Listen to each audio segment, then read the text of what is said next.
আমাদের এমনি অর্থনৈতিক চলমান সংকটে আমরা নিজেরাই সংকটে আছি। আমাদের নিজেদেরই দুশ্চিন্তা মুক্ত হওয়ার কোনো কারণ নেই।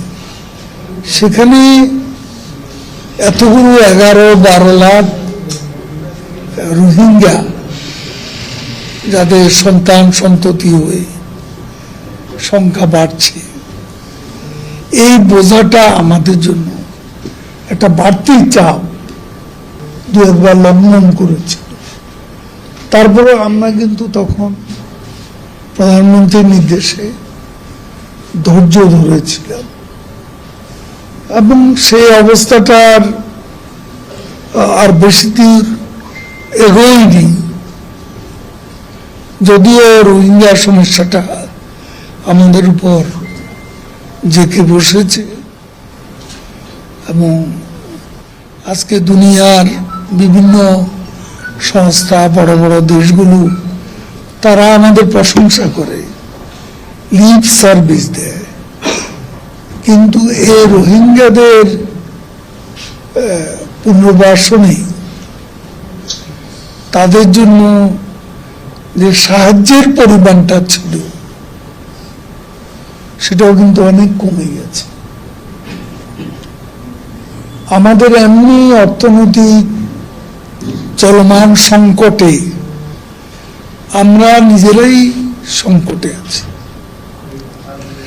আমাদের নিজেদেরই দুশ্চিন্তা মুক্ত হওয়ার কোনো কারণ নেই।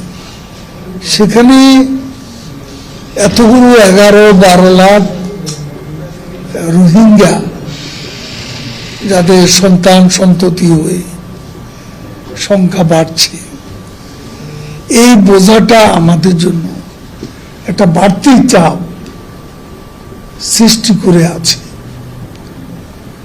পৃথিবীর অনেক দেশ আছে, ইমিগ্রেন্টসরা যায়, তাদেরকে আশ্রয় দেয়। এখানে দুনিয়ার বড় বড় দেশগুলো যারা এই সংকট নিয়ে আজকে কথা বলে, আমাদের তো লিপ সার্ভিসের দরকার নেই। আমাদের দরকার এই রোহিঙ্গা এ বোঝাটা আমাদের উপর থেকে, আমাদের কাছ থেকে সরিয়ে নেয়া,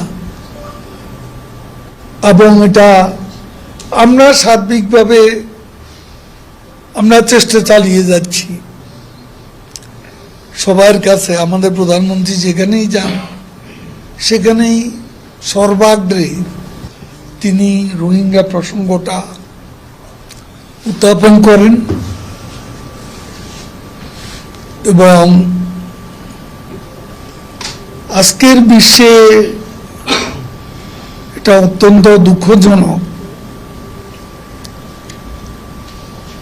যে জাতিসংঘের মতো প্রতিষ্ঠান নখদন্তহীন সংস্থায় পরিণত হচ্ছে। তাদের কথা ইসরায়েল শুনে না, তারপর তাদের কথা বড় বড় দেশগুলো শুনে না। যখন যার যে ব্যাপারে বিরোধ আছে সে তখন জাতিসংঘের সর্বসম্মত প্রস্তাবও মানে না। ইসরায়েল তো মানেই না। তো এখন আসলে জাতিসংঘের এই অনুরোধ উপরোধগুলো এগুলা বাস্তবে কোনো কার্যকারিতা আমরা দেখতে পাচ্ছি না। তো এখানে তারপরও আমরা আমাদের প্রতিবেশী দেশ মিয়ানমারের অভ্যন্তরীণ কিছু সংঘাত আছে, মানে 54টা এথনিক কমিউনিটি, এদের একের সাথে অন্যের মিল নেই। বিশেষ করে রাখাইন এলাকা, আরাকান বিদ্রোহীরা প্রকাশ্যে এরা বিদ্রোহ করে যাচ্ছে।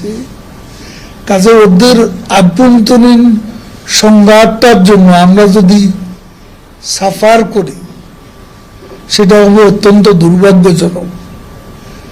এমনি বর্তমানে যে সরকার, সেই সরকারের মিলিটারি গভর্নমেন্ট, তাদের সাথে আমাদের কোনো বৈরিতা নেই। আলাপ আলোচনা দরজা এখনো খোলা আছে, আমরা কথা বলতে পারি। তো যতক্ষণ কথা বলা যাবে, আলাপ আলোচনা করা যাবে, যে আমাদের we are not in good terms, এমন পর্যায়ে না হলে আমরা আলাপ আলোচনার মাধ্যমে সমাধানের চেষ্টা করছি এবং করে যাব। যুদ্ধটাকে পরিহার, আমাদের কোনো প্রভোকেশন যেন যুদ্ধের কারণ সৃষ্টি হয়।